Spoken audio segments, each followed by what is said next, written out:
goggles, gloves, and apron. Dahil sa paggagawa po natin ng soap, gumagamit tayo ng chemical.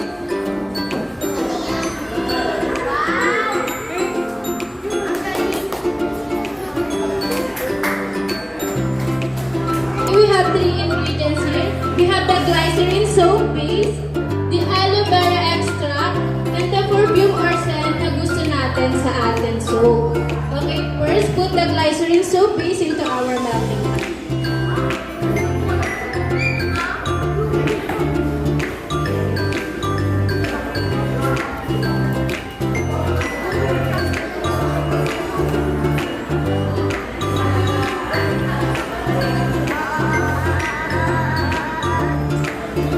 And then mimix lang po natin siya using the spatula para mas madali po siyang mag-mix.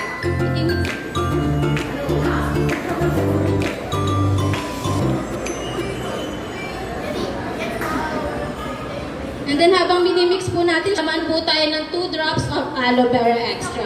Aloe vera extra can prevent irritation of the skin and it can moisturize your skin to attract.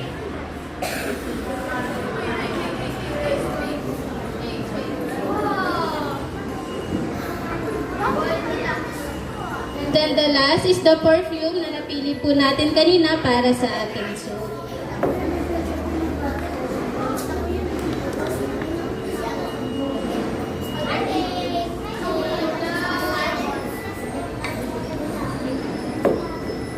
And then mimix lang po natin ulit siya para mag-combine po lahat ng ingredients na nilagay natin. And then once po na nagmelt na po ang ating glycerin soap base, ita-transfer naman po natin siya sa ating molder na gusto natin design sa ating soap.